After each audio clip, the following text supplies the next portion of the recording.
Kia ora whānau. Nau mai ki tēnei wahanga kōrero Ngā Tai O Tokerau, ko Lahni Wharerau tēnei. Nōku te honore, nōku anō te whiwhi ki te noho i te taha o ngā māreikura nei i tēnei rā. Nō reira, me mihi atu kia rau ka tika. Tēnā koe Nyze, tēnā koe Whai Hilda, ngā mihi kia kaurua nau mai ki tō tātou whare. Tēnei te wiki tuarua o te kaupapa nei Ngā Tai O Tokerau. I tērā wiki i whai wā mātou te kōrero kia Babe Kapa, rāua ko Tāmati Rākena.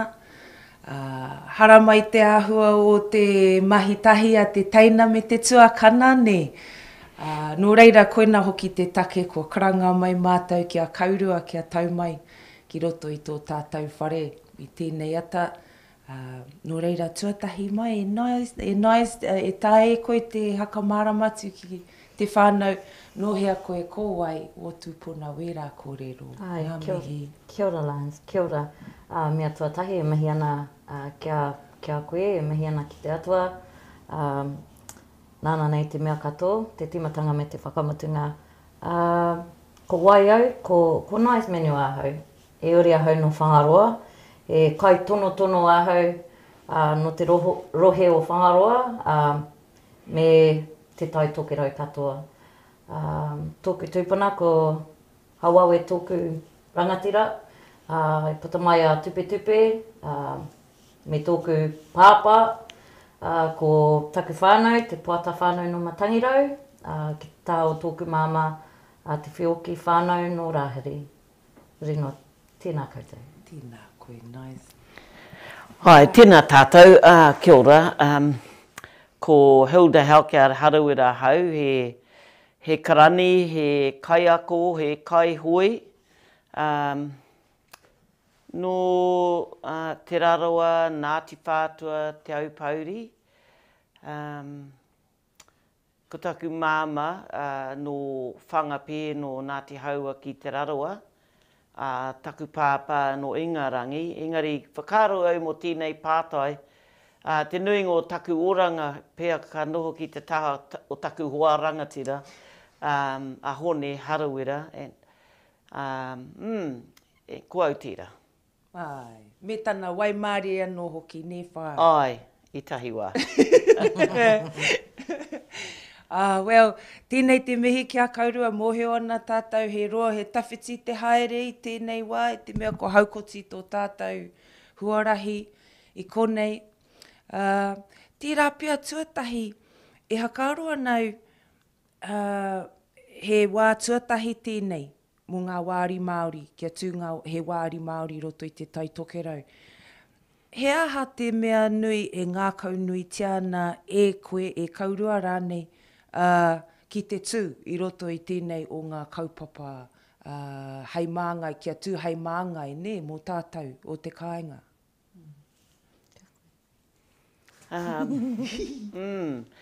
Kia au, tino rorawa te whawhai, ka tai mai ki tēnei taima. Nō reira, me whakanuia. Ka tino tautoko au ngā rangatahi, pēnei a Nyze ma i tahi atu kua tū te ringa pērai a Penetaui, i tahi atu anō. He roa te whawhai, e kite hau te whawhai i tērā tau, i roti te kaunihira. I te wā ka rapu ingoa mo tēnei tūranga e whā, toko toru no iho, ka whakaro au, au e. Me whakaki tērā tūranga ka kaue waiho wātia. Nō reira, i rungi i te pauaka whakāta Māori, i te pōkotai i tīni mai te toru ki te tekau mā waru.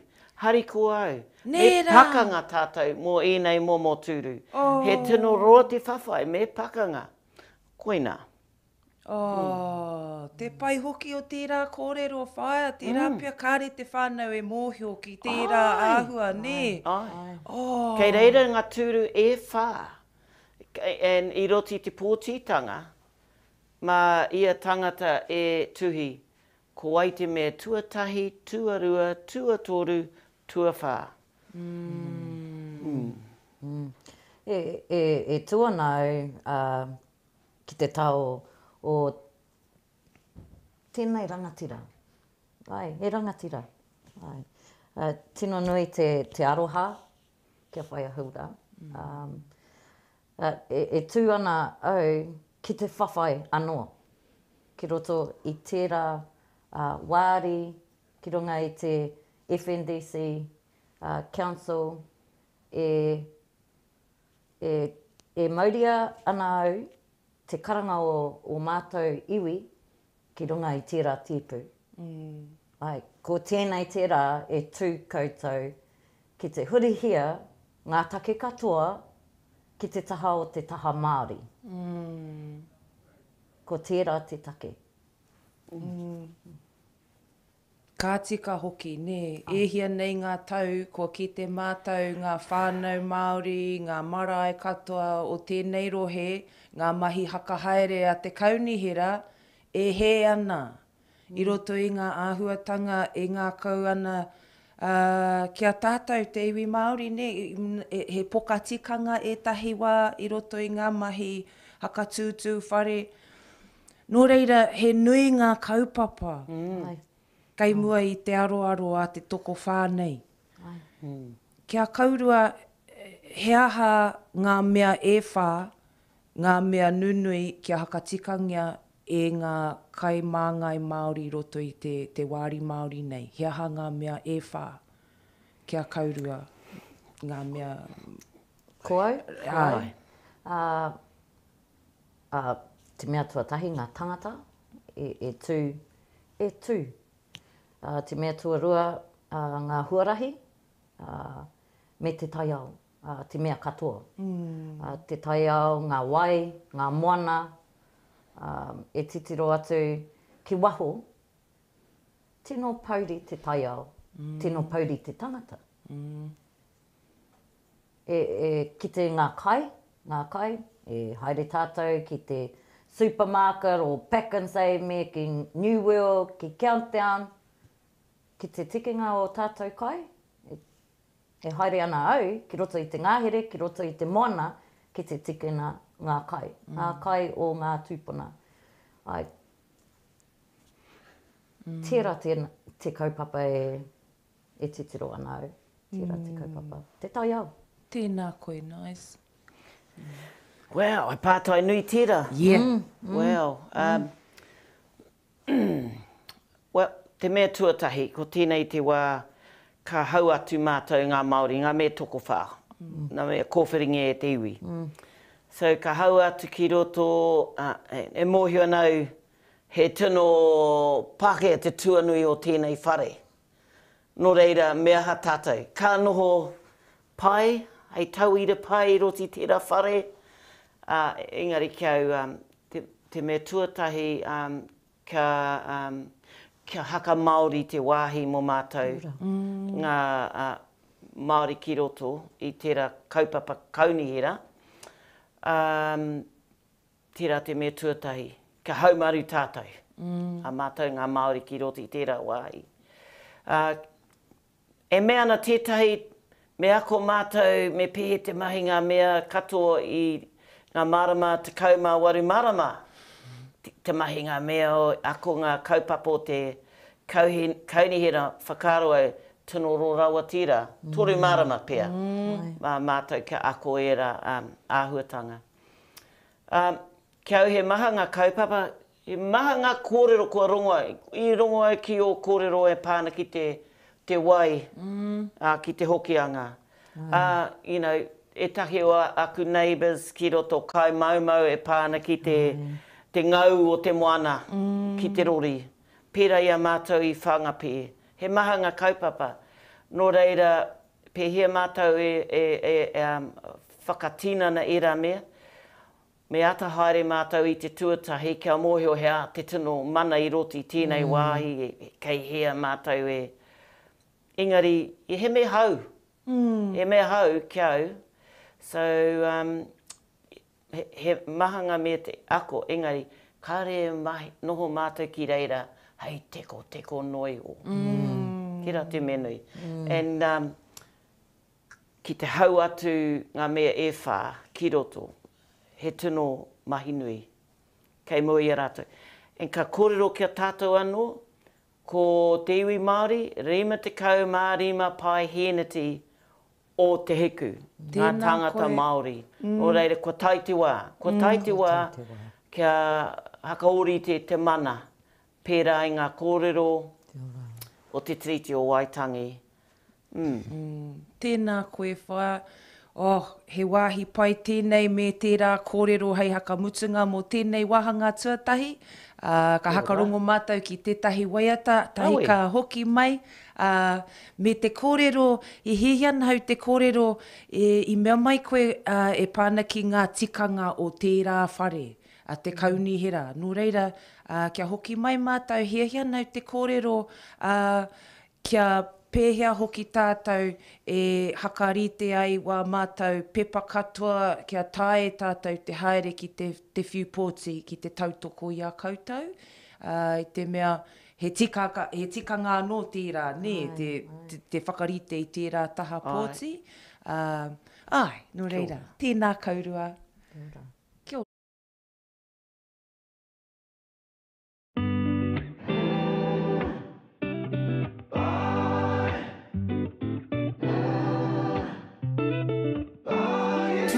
Tuki, te manawa, rere ana, ngā mahara, e rongo ana, te wairua. I tēnei mea, e kia nei ko te aroha, e te witinga o te rā. Taku marama, i te pō, i te rangi nei, ho mai ki au he wāhanga. Kia koro wai, tia koe ki te aroha. Tō manawa ko tōku manapua, he manawa ka turuturua. Haere i te arara, o te aroha mauroa, he. Haere i te arara, he, o te aroha mauroa.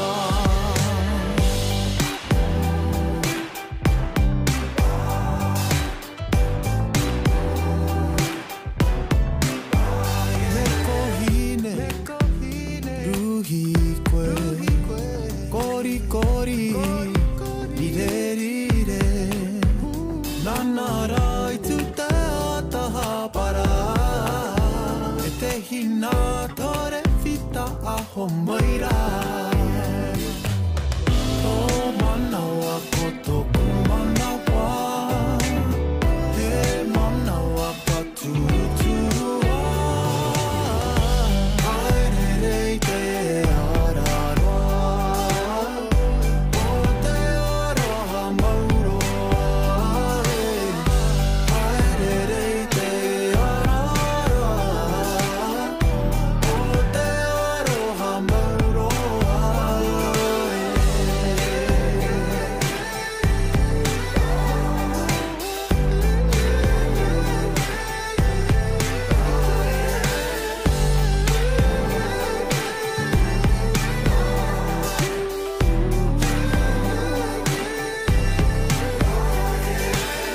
Tō manawa ko tōku manapua, he manawa ka turuturua. Ko te here o te aroha, he herenga wauroa. Haere i te arara, o te aroha mauroa, he. Haere i te arara, o te aroha mauroa,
Kia ora mai tātou, nau mai anō, hoki mai anō ki tēnei wahanga Ngā Tai O Tokerau.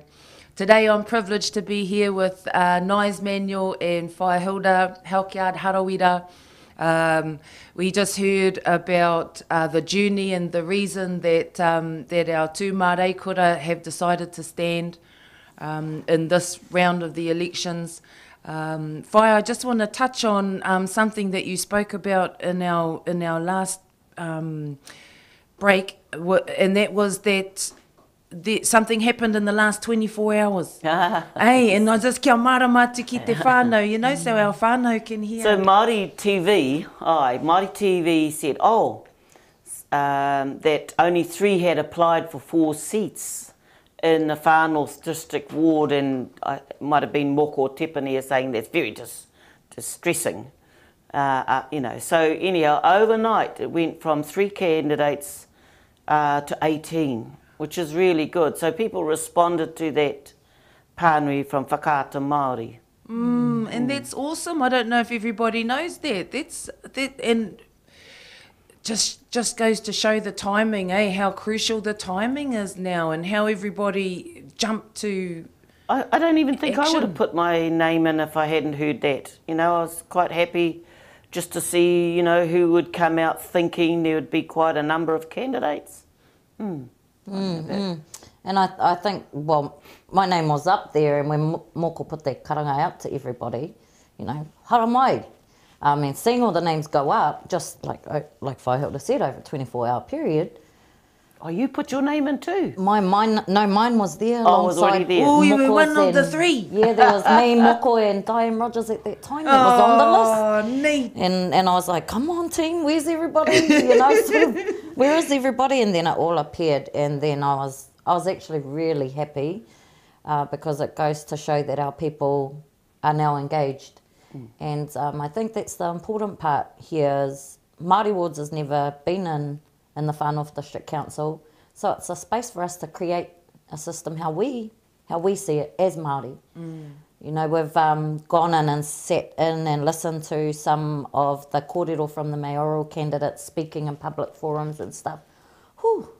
Yeah, we're like, oh, this doesn't happen like this in our whare. Kia ora. So it's bringing our tikanga to how we want to present ourselves as candidates to do the mahi that's required in the Far North District Council space. So I think that's really important. He green light, he orange light, he red light. Ne? What for? We were shocked to see that system working. When we saw it, we're like, oh, that's not us. Oh, yeah. green light. Yeah. Kia Your hātena. timing, how long you could Timing. speak. Oh, So I it's- thought we were talking about COVID. Same. How come we're on the lights now? Yeah. And No. that's how it was. Well, that's how I saw it when I went to go and watch one of the mayoral candidates speaking in public. So when I saw that system, I was like, God, that's not how we do things in the whare. Well, so each colour of a light is a certain Timing. amount of time to kōrero. Aye. 2.5 minutes was green, orange, Orange at 30 orange, seconds. 30 seconds left, And then red was kumotu. kati. Oh, I see. Aye. Can you imagine that in happening in our whare? Ka hore. That would be nice. Like, the red light would be nice. Yeah. E tahi wā. Aye. You know. Oh. Just different tikanga is Yeah.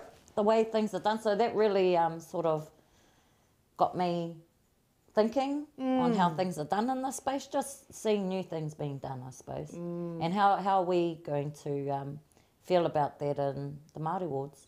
Yeah. Because there is definitely a tikanga in that whare, in council. You know, they've got a way of doing things. There's a way of speaking. There's a way of putting things to the table. There's all of this, you know, different tikanga. And I had the chance to observe it a couple of times. And, interesting. So how are we going to influence them as our treaty partners to give equal consideration and mana to our way of doing things? And I guess that's part of what the mahi will be once our 4 get in. Ai. Yeah, pātai pai, tira. And just to say that I think many of the candidates are successful in their own right. So we actually bring good skills, not just our Māoriness, we're actually super fabulously great Māori with good skills as well. You know, with business acumen, money handling, all of that sort of stuff. So I don't know what the council processes are. I think I've been to one council meeting and that was to talk about our maunga whakakoro. And I can always recall Dover Samuel trying to get more questions out of us. Yeah, so you're right. The real kaupapa is how do we bring that Māori voice and be heard, that it can be actioned. And so, you know, I kind of think that, like I said before, they said we've got 18 months to learn the ropes, but actually I think we should learn it in a quicker time than that. Why would it take that long? We're not, you know, uneducated. We could learn if people allow us to learn and let us learn the ropes the way we know best. Yeah. Kia ora, whaia. Well, and another thing is if the tikanga is so right, why do we still have all these issues? So, Kia ora. you know, for council, I think it's the timing is on for Māori to be in this space because, like I said before, our tai ao needs us more than ever right now. And when you look at the way things are happening with slips here in Mangamoka all over, floods are happening more regularly, infrastructure is collapsing. You know, our ngāhere is crying for help, our mona's crying for help. The tikanga of te ao Māori should have been here a long, long time ago. Kia ora. Tēnā koe. We have had these systems, we've had these, even system seems like a funny word to use, but you know, koe rā ngā tikanga tia ki te tai ao, we've had rāhui as part of our tikanga for generations. So I think it's important to, like you say, bring some of that into council. I wanted to talk about our whānau being prepared to vote, and I don't know, I've sort of been asking around, mostly with younger whānau that I know, about do you know if you're on the Māori roll or not? And, you know, if you're on the general roll, you can't be voting in this space. And so do you want to have a quick kōrero about what those tikanga are so that our whānau can be prepared and make sure that we're on the right roll and we know how we can check? We can go on to vote.nz, put in our name, simple, address, date of birth, and it will bring up whether we're on the general roll or the Māori roll. If we're not on the Māori roll and we're liking how things are moving, remember next year or next elections or whenever you need to, change over, because like we've both said, it's our time to do things around here, and it's just that simple as jumping on, putting it in vote.nz and look yourself up and see where you are. If you're not enrolled, enroll. I think a critical thing that I've seen over the years with when people do go to enrol, there's a form. And people naturally fill out, there's a part where it says, do you want to go on the general roll or the Māori roll? They naturally flick to their left, because that's how we read, left to right. And being typical skimmers, we skim read everything. We don't notice that the Māori's on the right.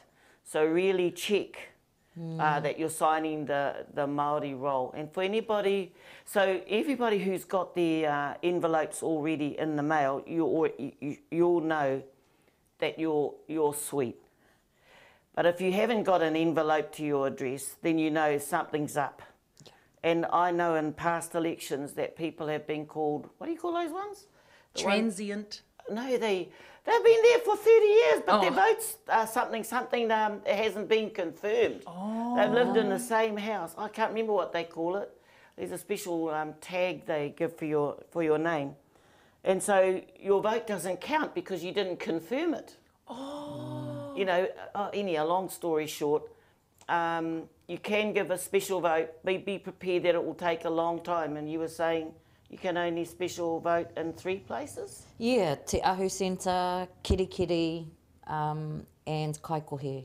Oh, okay. The 3 main buildings of for the council buildings? Yeah. Okay. Yeah. So if we need to make a special vote, you've got to go in there and do it. With into ID. those With spaces. ID, your address. Aye. Yeah, all If of you that haven't stuff. enrolled, that's the process. Oh, ka pai. Vote NZ, you can't do it through there. And No, you have to literally go in and enrol and then make a Okay. special vote, I believe. Yeah. Ka pai. Oh, well, that's good to know. Bit scary, though, in terms of expecting It our can whānau be- to go it can be into quite- those spaces. It can Hey. be quite annoying, it can be quite embarrassing. Sometimes they run out of papers, you know, voting papers. There's all kinds of things they don't expect when Māori voters come out. I'm still trying to think of the word for the person whose vote isn't counted. It's a special category. So Yeah. if you can persist in getting a special vote, I can recall in the last election they had to wait for 114 or so votes to come in for John Carter. They came in the, you know, the tail end. So the other part was when you get your envelopes, nanas, you know, the ones who are in charge of your house, make sure everyone fills in the boxes and then post them. Because you should post them before the 4th of October. They're saying that the voting counts up till the 8th. But really, if it's postal vote, unless you're going to drop it off at all Physically these, at the main centres, yes. you And know, especially our mail, where we like out where I am on the coast, I add 2 days to what Yeah. everyone else's mail is, and then you got to hope you get it from the fella at the Four Square. Aye, aye. You know, like a lot of our mail up Rural here is mail. like that, eh? You know, we all get our mail in different places, you know, and Yeah, you got to hope yeah. you get it, and so we have to be, you know, aware of that. And onto it. And onto it. And ready. Yeah. So the other part about the voting is you get, I think we're going to get 4 choices. So there's 18 Aye. names come up. Yeah. And you have to rank. It's called single transferable voting. And so you have to vote who's your first priority.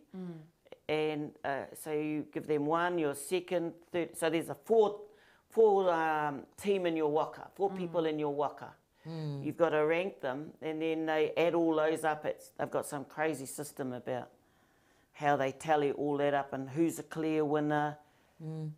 And how once you meet a certain quota, so if there's 13,000 people in our rohe that are enrolled to vote, and you hit a certain number like 13,500 divided by 13,000 divided by 4, yeah, and then your votes, once you've hit that quota, then tailed down into number 2, number 3, and number 4. Oh, I see. If you get an overflow of your votes. Oh, so you only have to have enough votes to be able to be in to represent that quarter, and then it filters down. Well, Well, down. there'll be if there's a clear winner. But there's a clear say, winner. say the quota's 2,000 and you got 2,500.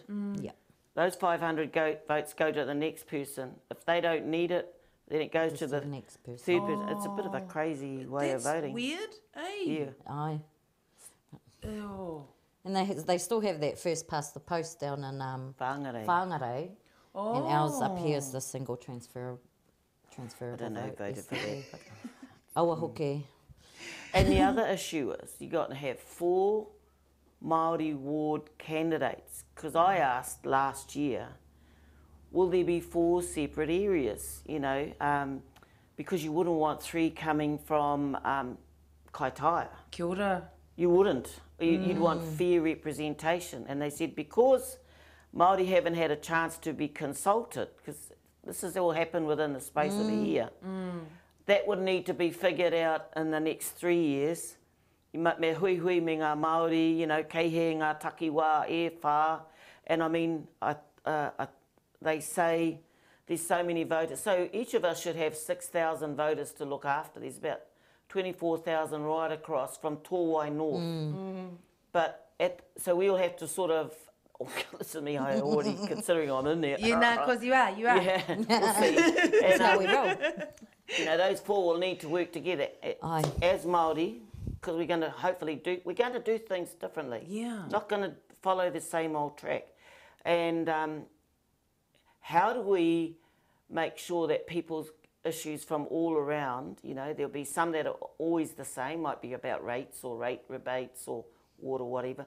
But, you know, how do we make sure that people feel that all of their concerns are being heard right around?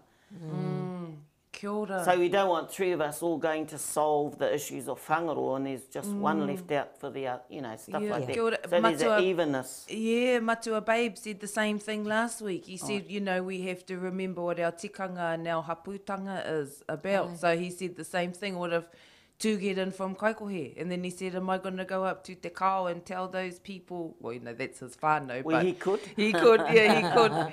But, you know, like, how is that going to work, eh? You know, because it's a huge area. Yeah. It's like if you go in a straight line from Torway to the Cape, takes you 3.5 hours to drive there. That's just one length, you know. So, yeah, when we come back, we'll have a little bit of a kōrero about that. We'll just have a waiata break and let our whānau go make a cup of tea, whānau, and come back after our waiata. And I want to talk about, I feel like I want to talk to you, Whaia, about the journey that you've been on, where like it's the 50th anniversary of the Reo petition. You have all this history of being instrumental to the movement, and I really want to talk about how we can strategize to make sure that those considerations are also in council process. You know, if we have any whakaaro about that. Yeah, just because I'm nosy. Kia ora. Hoi anō me hoki anō ki tēnei wahanga. We'll have a waiata. I don't know what it is. What's our waiata, Ray? Politician. Oh. Hey. Kia ora.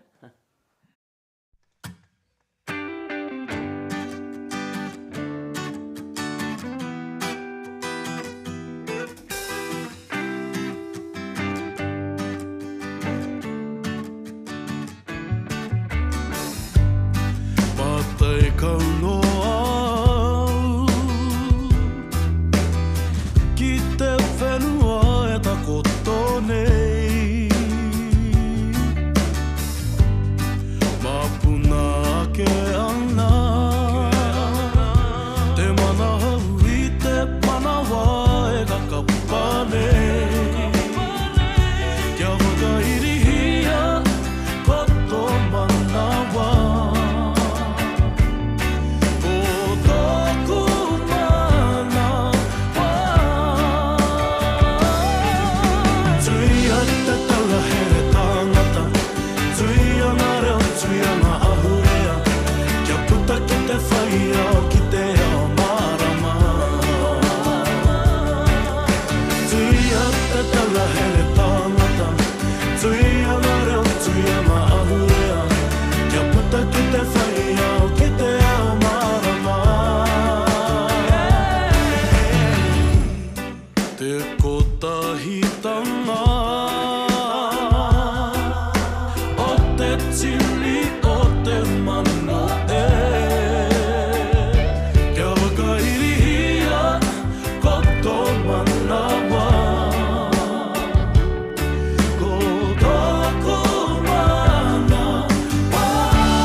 Kia puta ki te whai au ki te marama.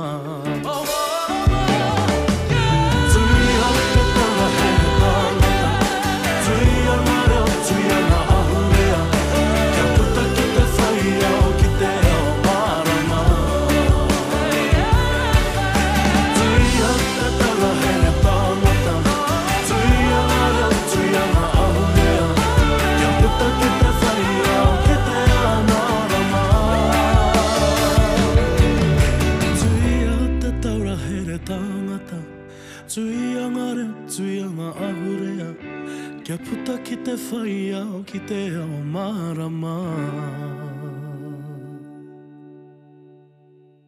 Cuando tu tiempo llegue a su fin, verás que somos los creadores, que somos uno en lo mismo. Ve adelante, existe.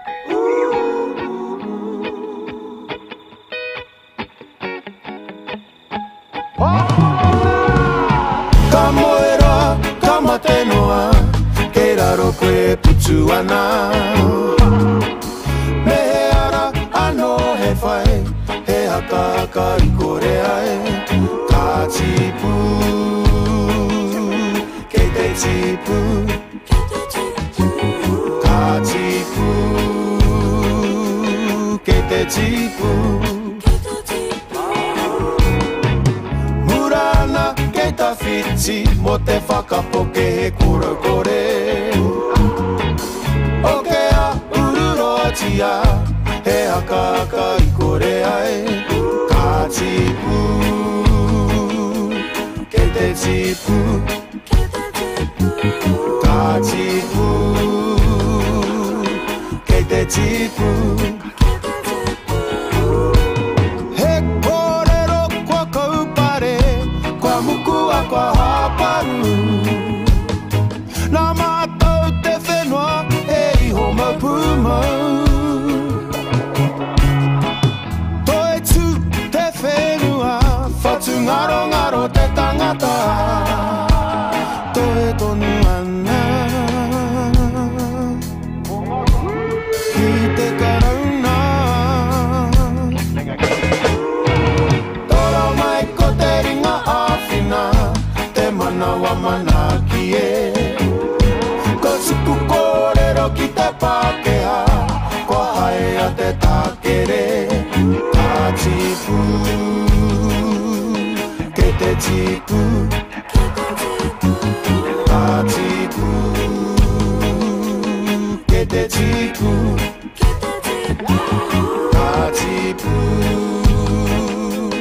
ke te tipu. Ka tipu, ke te tipu.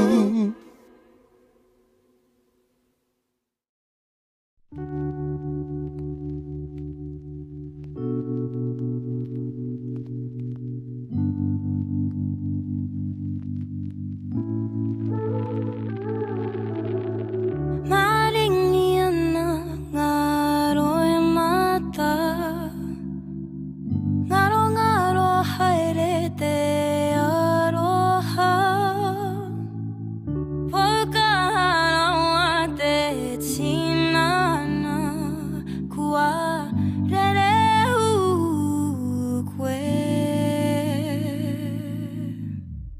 Mamai ana te ngakau, moke moke te ahua. Kore kore he mohio, he atahua o kare aroto. Whakarehu, whakarehu, whai a tō manawa. Whakarehu, whakarehu, whakarehu, whai a tō manawa. Whakarehu, whakamanawa tia toa tahua. Whaia o moe moe a kia tau I ngā whetu. Hei tauira mo te ao katoa, he wai a tātenei moku anō. Whakarehu, whakarehu, whai a tō manawa. Whakarehu, whakarehu, whakarehu.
Tara tara tara tara keti e tai a te wheratika o tātou e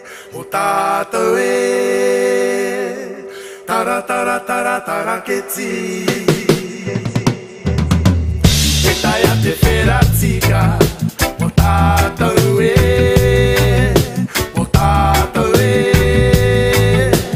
tara tara tara tara keti te wheratika, o tātou katoa au e, o tātou e. Kai te nutu tō kupu, e pahawa i a koe, e ahuru mai ai, e ahuru mai ai. Kai te nutu tō kupu, e pahawa i a koe, e ahuru mai ai. Ai, oh ai,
ferati, e tai a te ferati ka.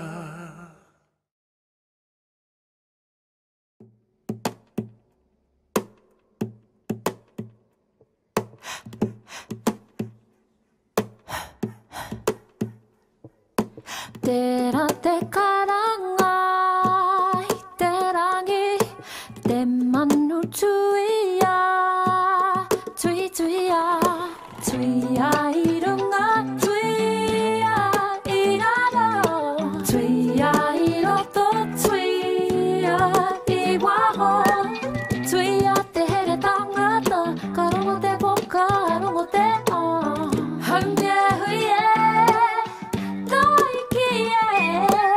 Welcome to Māori. It's our Turanga Wai.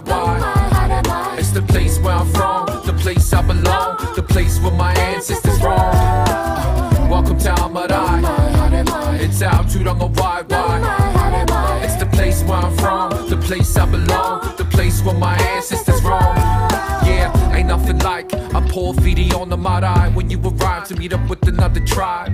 The sun shining in your eyes, showing off the flies, waiting for the first speaker on the pie.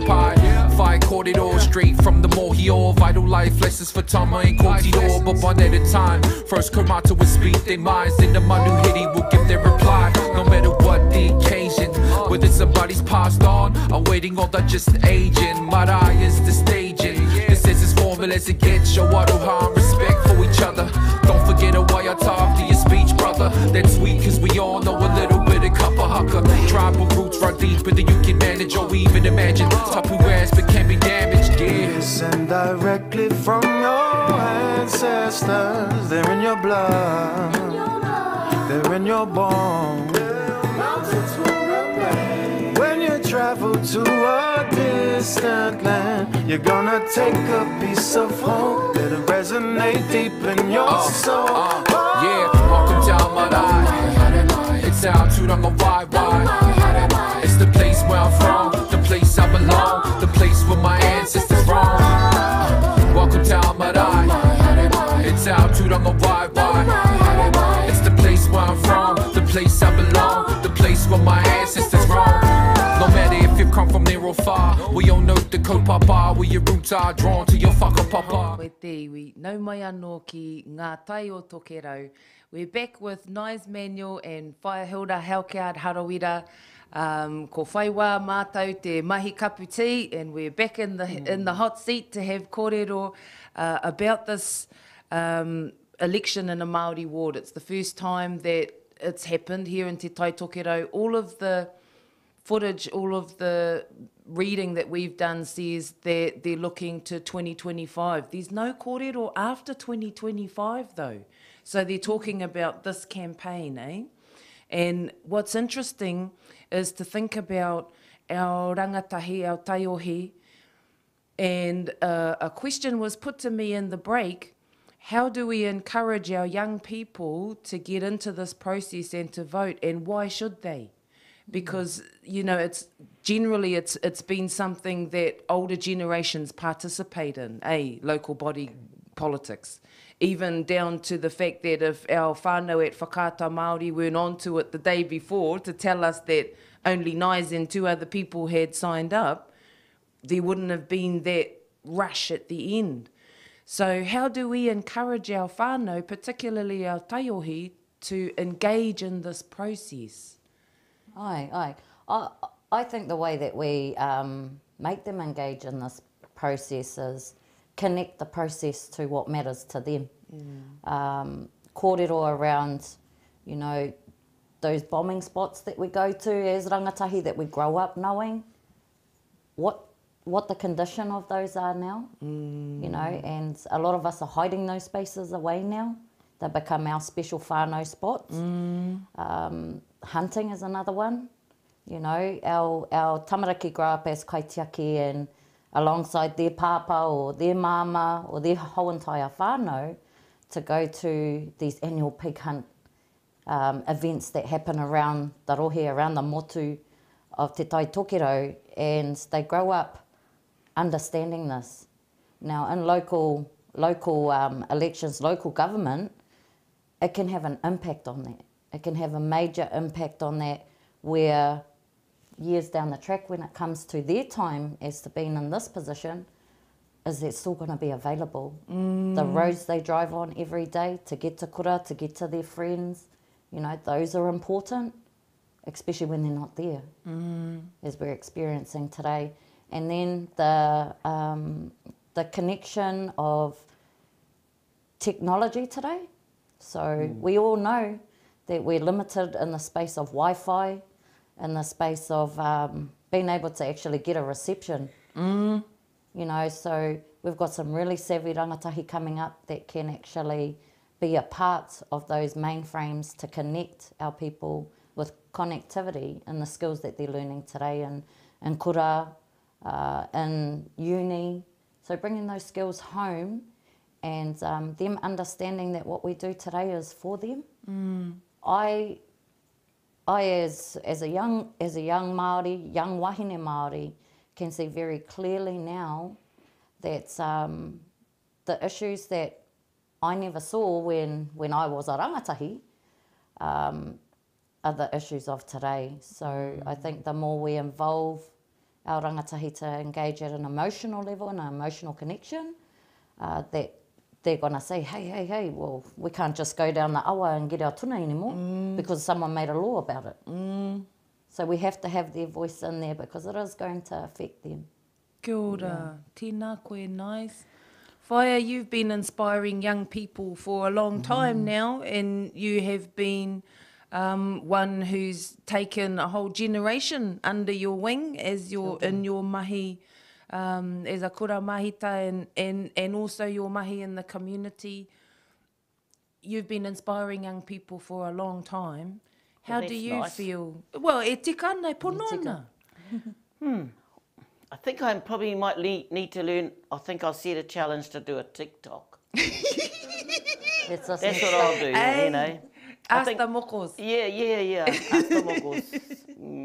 I'll leave it at that. But 70% of, you know, our electorate is under the age of 30, which is why I think it's really important that we vote, you know, for me, and I'll be, you know, like the kind of fire, ahua I roti te mea, but vote for some young, dynamic, hard-working, skillful people, you know, amongst our own, because they need to learn. They've got good skills already, but we need those skills inside this kind of, local government. Yeah, so I'll have a go at TikTok. Oh, ka pai whaia. We'll see. And this feels like a good time to talk about your campaign. And I was having kōrero with Hone actually on the phone, and I said, I'm just loving your campaign, and you're asking our whānau to vote for someone young and dynamic first, as our first pick, you know, in that system that you explained in our last session. So you're saying vote for someone else young and then give me your second vote. Hey, I'm saying hey pau, hey tuarei te kaupapa. That's so Māori whaia, and that's a point of difference, and I think it's a beautiful thing to put out there, because in that aoto rangapu there might be this perception that you're cutting your own throat or something by doing that, you know, by advocating for somebody else that's young. And was that an overnight thing? Tell us about how that came out, and you decided you're in front of the computer and you're about to post your mea. What were you thinking? I do a lot of thinking while I'm paddling, and I genuinely believe there's really good young talent.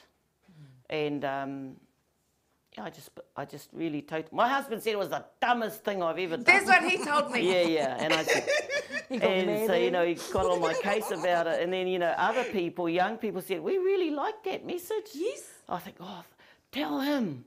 Yeah, but he admitted, probably not to you, but on the phone he said, well, see, she knew what she and look. So the difference with, kei konei a Penetaui. Let's talk about deferring to our rangatahi. Yes, and just the perfect timing. We've got Penetaui zooming in whānau gee, it's exciting, this life. He was on a plane and then he called us from the airport and he's made time to zoom in. So we'll cut over to our whanaunga and have kōrero. Ai, kia ora tātou, tēnā koe Lahni, te whakaari tō tātou hui o tira, i taku auntie, me taku tuahine a Nyze, kia ora tātou. Tēnā koe hoa ngā mihi kia koe, anō nei te mihi hoki kia koe I hakawātea ia koe te kōrero mai kia tātou I te kāinga. You're in Tāmaki, what exciting things are you doing today, e hoa? Wau, kei te whakarite a hau, kua te kaumārima marama a hau, e mahi ana mo te au pauri, koe tai tēnei wiki, he wiki whakatā manawa, e tānga manawa mo te whānau, mā o kataku hua Trinity mātou, tā mātou pēpia, pai ngātai. Ka pai rā.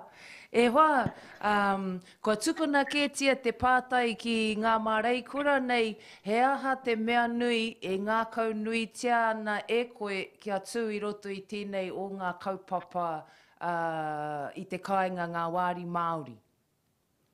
O tuatahi, Lahni, ko ngā tāku e ngā kau nui ana ki te whenua, tuarua, ki wā tātou tangata, koe te tikanga o te mana whenua, o tangata whenua, people in their land.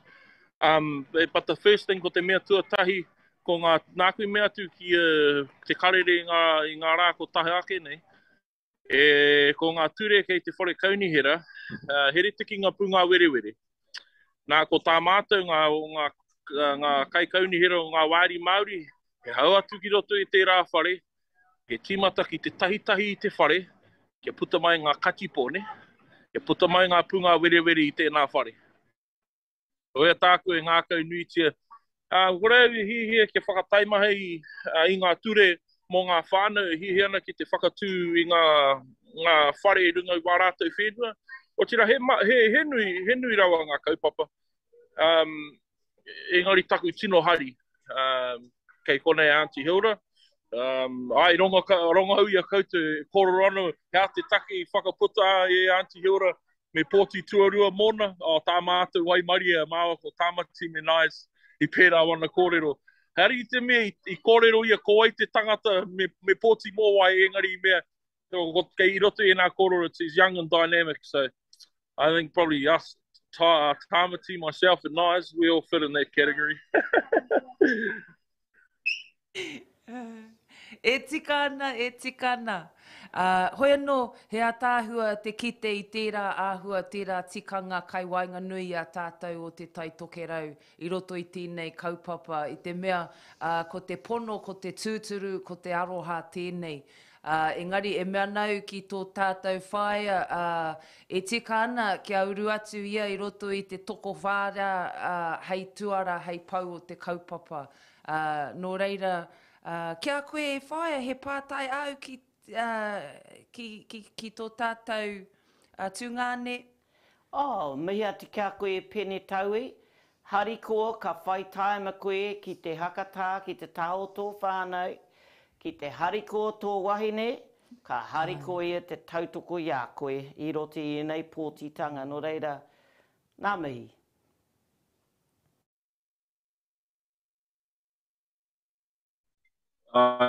Thank you, Auntie. Thank you very much for those words. Yep. Well, the old saying, ne? Happy spouse, happy house. Te koi hoki o tēnei tangata whānau. He's got an answer for everything, this fella. Ka pai rā e hoa.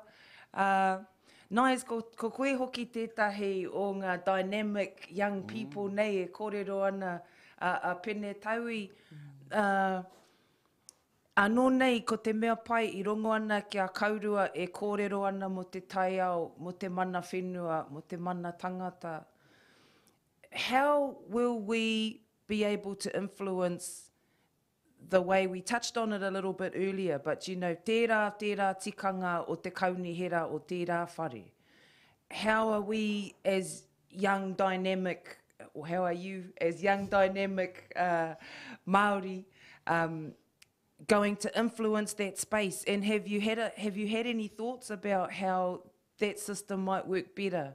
That's something that is going to lay a foundation, for our rangatahi that we were just talking about.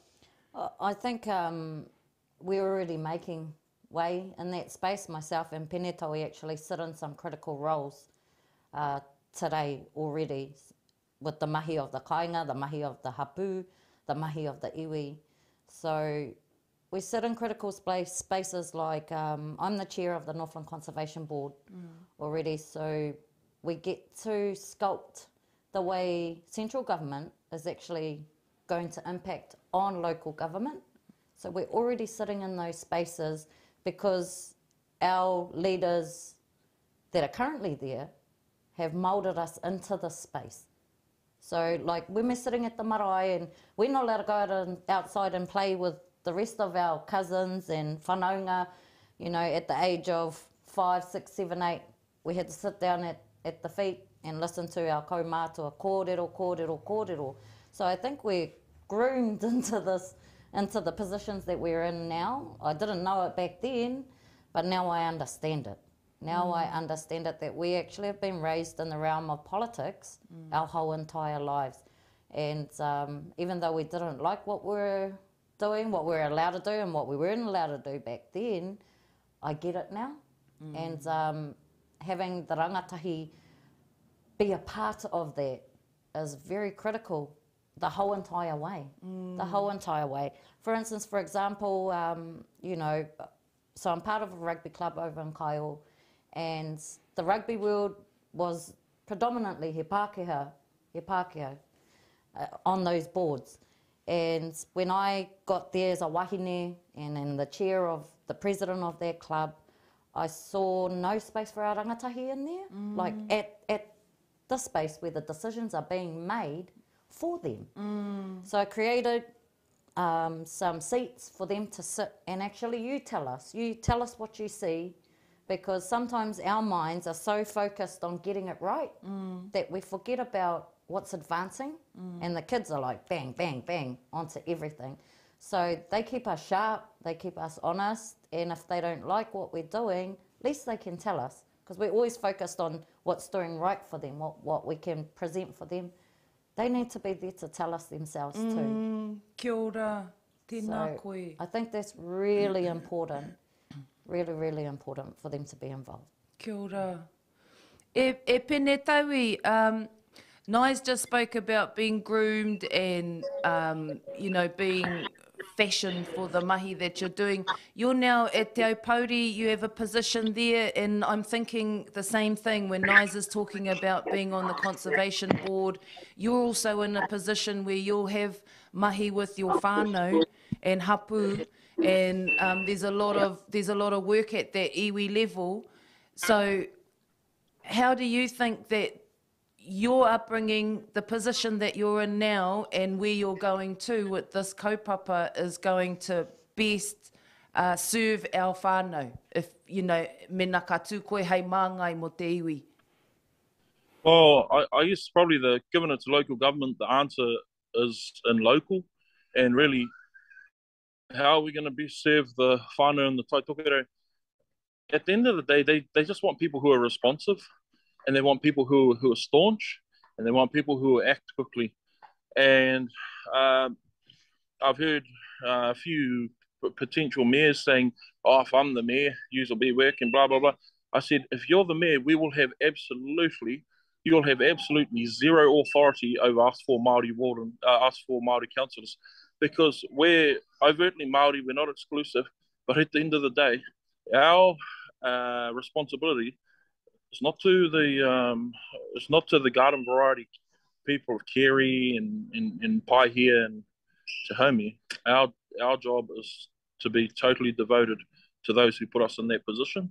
My role in Te Aupauri, it's a commercial role. With that comes a great deal of responsibility, and also having the premonition and I guess the foresight to balance the economic endeavours, but also maintain maintain the integrity of the Tai O, and that can be difficult. I mean, for example, we're planting a lot of carbon, and there's a lot of people who are attuned to, well, we're attuned to those sensitivities because we got the Opoti forest, it's 20,000 hectares, but look, I'm not a great lover of any conservation board, especially not the Department of Conservation. I think they're quite out of control, and the fact that we're one of the larger, we are iwi in the Muri Whenua. The aquifer carries the name of our iwi, but we've been stonewalled and we're in mortal litigation at the moment because we have been appealed in our groundwater take, which I understand there's some concerns there for the Tai O. But if you think that in the absence of water, you'll never ever be able to transform land, which is marginal land, because face it, the reality is the majority of our land that we've got back through our treaty settlements land assets, it's marginal land, and unless you can transform that land into higher production, higher productivity outcomes for the people that own those whenua, then we may as well, I mean, so that's the balance. What I'm trying to say. I mean, that's some my mahi in terms of you asked about being kind of groomed or into this world. I mean, I didn't choose my parents, and I'm sure the Harawira kids will say the same to you. They didn't choose their parents, but I guess I spent many years trying to living in Australia, pursuing sports and things like that. But in the end of the day, I guess your calling's your calling. I'm home now. I've been home about 6 or 7 years, and I do want to get involved in the council because I think it's great. It's a tremendous learning opportunity for us. But not only that, there's a lot of things that need to change in council, and I mean, us councillors are 4 votes. I mean, just remember, there's only 10 councillors in the mayor. All you need is 1 extra, and then you've got a hung vote. So, really interesting times ahead. Nā koe ngā mihi e hoa. Awesome answer, and it's important too, I think, for our taiohi, our rangatahi, to see ones like you and Nyze move in these spaces and be the kiore to go out there first and lead our younger generations into these spaces as well. And I'm really excited to see who our 4 people will be and how we can strategize in that space together to have the best benefits, for our people here in Te Tai Tokerau. E hoa, he kōrero hakamutunga, he pātai hakamutunga tēnei kia koe, kia wātea koe, te haere, te taha o tō whānau. I just wanted to have a last quick question with you, e Penetaui, so you can head off with your whānau, e hoa. And that is, how important is it for us to have 1 foot in the past where our tūpuna kōrero has come from our whakapapa, and how can we really make those things part of what council becomes in the future? He pātai nui tērā. I think I can always go back to the kōrero about our role. Our role on earth is on behalf of others, some present and others long departed. And I guess when you're part of a Māori kaupapa, you're part of something greater, and you can't claim victory, or you can't just claim the kudos exclusively, because you don't exclusively shoulder the kaupapa. So just remembering that if we are in these positions, or we are fortunate enough to be elected, that we don't get in there and totally bring the place crashing down. Ka ue kume ngā pātū kei taka te whare. Engari, me whakatūtū ai te puahiu, kia mai ai tātou ki te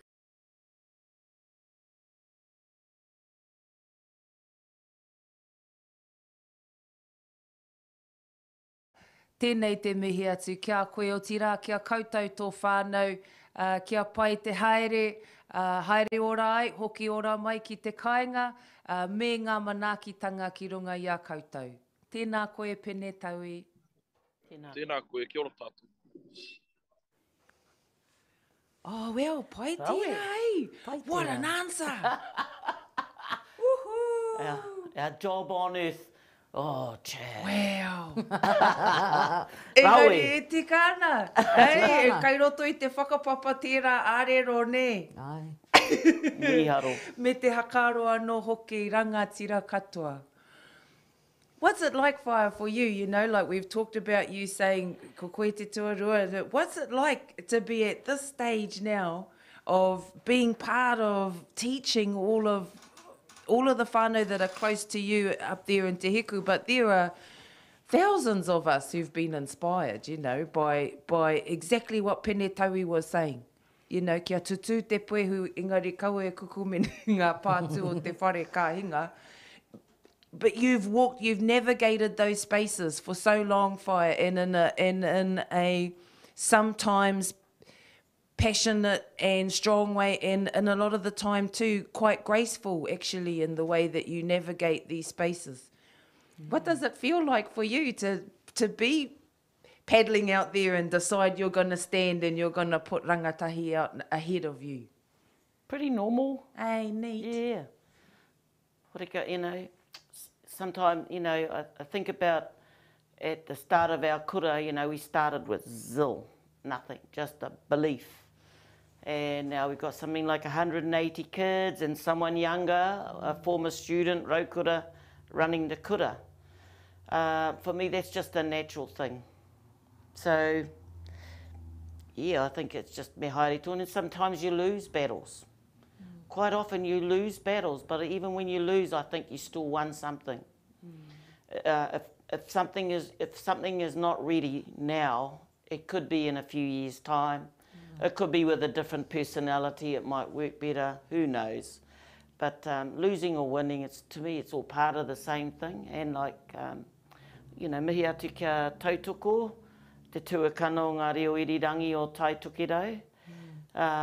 You know, koinei te tahi o ngā hua mai te whawhai mo te reo. No reira, you know, he maha ngā mea kua puta mai I te whawhai mo te reo. Kura kaupapa, well, te mea nui ko te ngā kohanga reo, ngā puna reo, kura kaupapa, kura a iwi, kura reo rumaki, ngā wānanga pauaka whakaata Māori, ngā reo irirangi Māori, he maha ngā mea kua puta. Engari, mai aua mea, ka whāngai atu hoki te reo. So, yeah, so there's always a win. And it's not, you know, and the thing is that we got to let things go. If you let it go, it'll go. But if you hold on to it and try and own it, or I don't know what you call it, patent it, that it was your idea, well, I think you lose a bit of something. So waihongia, tukuna ki te ao. And, you know, it's been wonderful how people have just picked up. Like, I've been watching all of the, you know, stuff that people are doing for te reo. Absolutely wonderful. Going to council, well, it'll count to us, it will.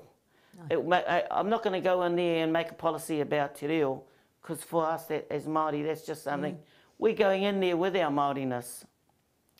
But, you know, I just think we just want to make a difference, that's all. And we better. We better make a difference, that's all I can say. Tēnā koe. One of the things that I picked up from Penetaui's kōrero and from other things that we've talked about today, we're coming from a Māori perspective in our kōrero, but the benefits to the community and to our district are going to be far-reaching for everybody because of that we bring. Like Nyze has spoken a lot about te tai ao, Penetaui spoke about it as well. Whaia, you're talking about succession for our whānau. And it's, I guess we are Māori and the ones standing in this space are Māori, but the benefits are far-reaching for everyone, which is, I think, important to highlight too, Nyze, that absolutely. This is a Māori ward, there's a Māori voice in there, but the benefits for everyone. Yeah, aye. And I think I put that as one of my slogans when I started my campaign. What's good for Māori is good for all. Kia ora. And it's at a critical point where we actually need to accept that is what's right for Aotearoa, for te ao katoa, all Indigenous people. We know we've been observers of our whenua, of our tai ao, of our moana, ki mai rano. So we know how Papatuanuku and Ranginui are moving. We understand because we've sat ki mai rano and watched and observed. You know, maramataka, all of that, all of it. So our tupuna gifted these down to us just by observing. So in observing, we're able to understand what is happening. And as Penetaui and as Whai Hilda have said, you know, we are Māori in there with a Māori voice. However, what we do as Māori councillors will benefit tangata katoa. And I think that's really important to understand because, you know, some feedback if a Pākehā is watching us talk Māori, Māori, Māori, they look at it from a really different perspective, that they're feeling left out, but that's not the case. That's not the case. That's their cultural lens. Ai, tika tau. And we've been blocked out to actually have that kōrero, you know, till now. So we're not like that. Our people are not like that. We're not raised, it's not in our tikanga to be that way. Hey, how they can see it how they want, at the end of the day, the results will speak. Yeah. Tēnā koe, nice. Let's have a bit of a break, eh? We'll go to a couple of waiata and then we'll come back for our last piece this morning. Tēnei te mihi atu ki a tātou ko hui hui mai raro i te whare, i roto i tō tātou whare o Tautoko FM. Hoki mai anō aini kia mutu te kōrero mō tēnei rā. Kia ora. Kia ora. Kia ora.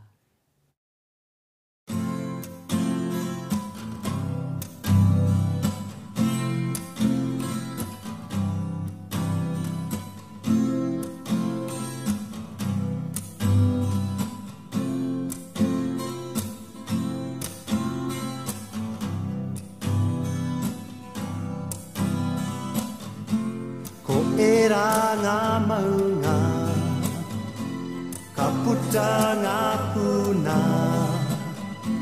e rere ngā awa ki te moana.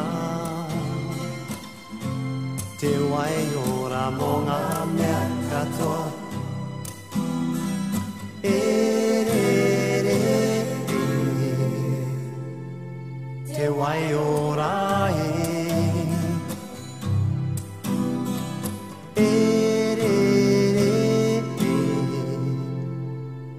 Te wai ora mō ngā mea katoa, e re re e. Te wai ora e. Kei hea ngā rākau nunui. Kei hea ngā manu, e re re e. Te wai ora e. E re re e.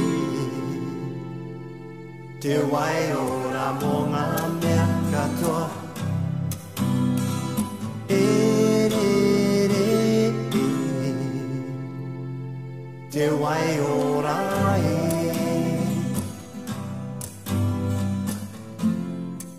These are the mountains that send forth the waters,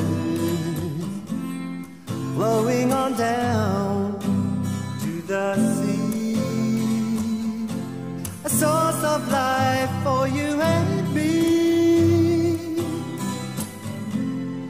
Where are the birds that used to fly, way up high up in the treetops? Way up high up on the mountains, have they flown away? Hey, hey, hey, hey, hey, hey, hey. Te wai ora e. Hey, hey, hey, hey. Te wai ora mō ngā mea katoa. E re re e.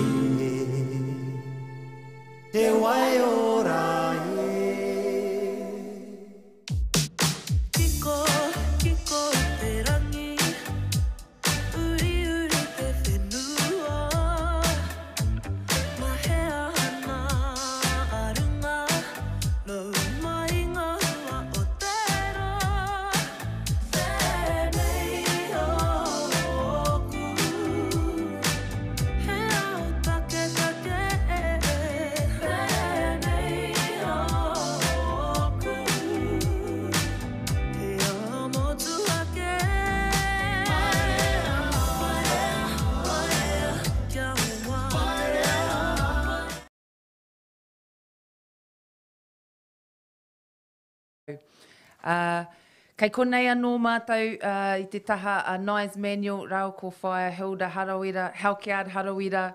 Tēnei te wahanga hakamutunga. We've had some really neat kōrero in our breaks. One of the things that we just spoke about that I think is important for us to talk about is the calibre of whānau that jumped on in that last 24 hours, and the fact that the benefits and the skills that will be at that table, you can take almost all of those 18 people and attribute some really awesome skills, and I think it's important for us to touch again on that kaupapa, that all of the people, yourself, Nyze, yourself, Whaia, Penetaui, as an example this week, have all had lots of experience in a commercial sense, in a taiao sense, in a kaitiaki sense, working with hapu and whānau. Whaia, for a long time, you've been synonymous with the fight for equality and tino rangatiratanga. Now in all of these government places, they talk a lot about that. I think it's a bit PC myself, but the treaty partnership, you know? And tauiwi are not tauiwi o Pākehā, they're our treaty partners. So if we look at that in terms of holding those spaces to account, holding them accountable to their own narrative, is that going to be helpful? And how do we have all of those people at the table with all those skills and still bring our whānau and our hapu through the process? Because I think that's a balancing act from what I can see from the outside, ne? Well, I think we just have to model that if we get the 4 successful candidates, will have to model that at the council. And I have to say, those are the representatives, and they need to represent the views of whānau hapu. I don't know how the council works. I see they've got a big round table, and I hear that the mayor decides what goes on the agenda. So I can remember kōrero about the Māori Council was ignored for 23 years. They used to ask the government, because they were the official voice for Māoridom, and the government ignored them, wouldn't give them 20 minutes of their time to listen to any issues that they brought up which were about treaty breaches. Then one day they take something to court. The least radical of them all was Sir Graham Latimer. And in that one piece of challenge, he flipped the treaty upside down, well, their perception of how they treated the treaty. So I just think we just got to walk in there and model it. Don't want to talk, don't want to lecture, it's going to be like this buzz. No, actually, a me pēnei. And we just have to act as, there's new terminology now, it's called tangata tiriti. Oh, ne, oh, Kare e whakamahi te kupu tauiwi, ko te kupu, ngā kupu I nānei ko tangata tiriti, and we're tangata whenua. So, aha ko ka tini ngā kupu. We just got to model it. Kia ora. This is how it's going to be. Kia ora. Kia ora, yeah, totally agree with that. Totally agree. A lot of what your question was, and yes, we do bring those skill sets. The background of us being able to negotiate in a business sense, coming from being a business owner and a current business owner, bringing that skill set to the table alone, and then dealing, negotiating, compromising, all of that comes to the table in this space as well. So Penetaui is great with his operational skills. Meo, like to manage and strategically manage and tactically manage what's going on, to control the voices of our people and bring that to the table. There's always a way, a way to do that. So the who, why, what, when, how, all of that has to really come out when people are trying to raise issues with us. And I think it's really, really important that the 4 successful candidates that get chosen to represent understand the responsibilities of that and understand that we must be available to listen to the voice of our people and then work together. Our relationships together are so important. So important. It's critical to have the right 4 people in there that are going to move, not only for, say for me, not only for Whangaroa, but for the whole of Far North District Council. And the only way we can do that is by working with one another. So I don't know if it's us having our own hui on the side, you know, as Māori, you know, having our own Caucus. Aye. Yeah, Māori caucus. Because there's going to be some really large kaupapa coming up, and the 4 of us to carry such a large area is, is going to be critical, because we've got to have each other's back at the same time, hakamana one another, you know, and keep each other safe and keep each other under tikanga as well. So, yeah. Tēnā Yeah, koe. so we've heard, you know, there's going to be people who challenge us because just the fact that we're Māori. And what? Nothing new. And somebody said, well, what are you going to do when somebody says something really racist to you? And I just said, I'm just probably going to go like this. I don't have to listen to it. I don't need to. And I'm you know, I have to say I'm really worried about some, I'm not talking about Māori. I am a bit worried that there's an element out there that just wants to disrupt and like fight. Aye. I'm not into that at all. I think that's just wasted energy, and I can't see any benefits coming. I know e tai o ngā whānau, they get ready and somebody says, oh, your relation's been up there banging on the window because they want to have a kōrero with someone. Well, we'll go out and see what they want. You know, it's all that sort of stuff, but that's different. Somebody just feels they're not being heard. But these other elements that are trying to bring US agendas, United States agendas, not interested in that. If it's not Māori, if it's not from Aotearoa, it doesn't belong inside the council. I don't want to be a little empire, of America.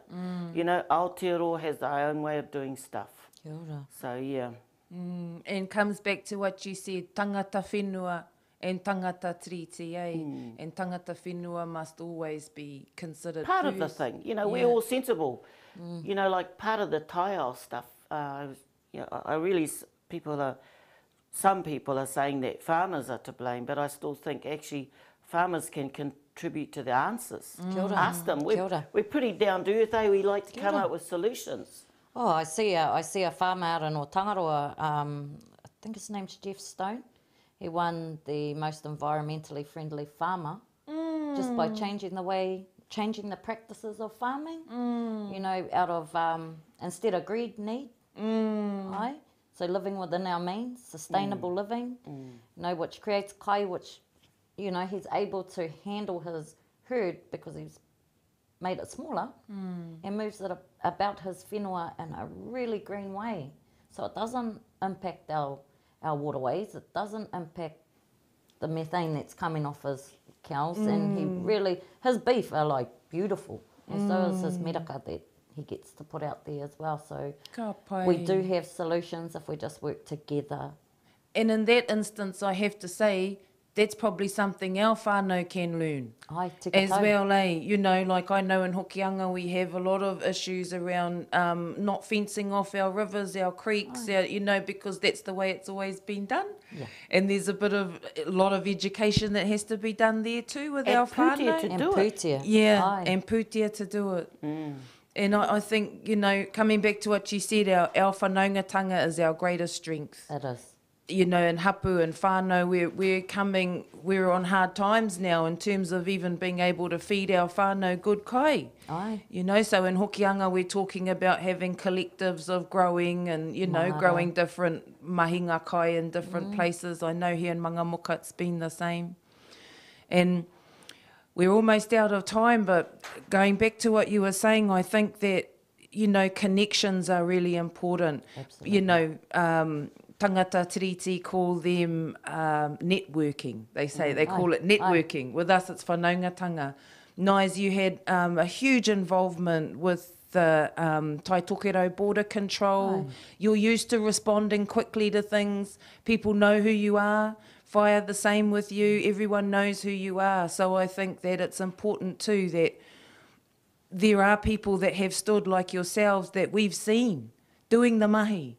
And we know, you know, if you want to get anything done, ask the Harawira whānau and the whole world knows about it in 5 minutes if they agree with your kaupapa. Ei whaia, e ponona. Everyone in Tai Tokerau knows what's happening if you need to get kōrero out. And I think those things are really important. And I think also he mihi anō kia kaurua, kia Penetaui hoki, because in these realms you often get the ladder climbers. Yeah. They're on their way to somewhere else. Aye. And so it's just awesome to sit with you two and really know that that's not what you're about. You're already got there. You're just helping out. We'll be doing it whether we're in council or out. That's it. Tika tau. That is what we were talking about before, Lance, is regardless, we still do it because we're doers. Kia ora. You know, the one great skill that I learned with Tai Tokerau Border Control was being the readiness and the quickness of the kumarawine. Yeah. So we were able to connect with our people faster than the government could. Kia ora. You know, so Kia ora. Those that looked at Tai Tokerau Border Control as if we're stopping people from doing this, you know, kahore, kahore. That wasn't what we were doing. What we were doing was calling for our iwi and our people. What do? The kumarawine went, get out there.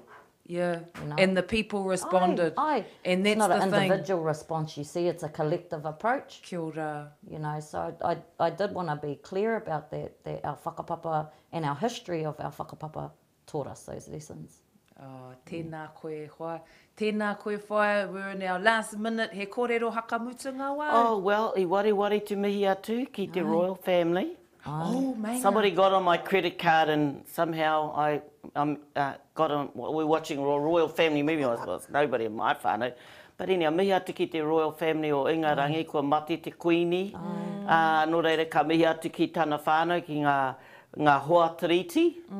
Atu I tērā ngā mihi ki te ngā whānau katoa e rongo ana I tēnei wā. Kia ora. Tēnā koe. Don't forget to vote. Don't forget to vote, whānau.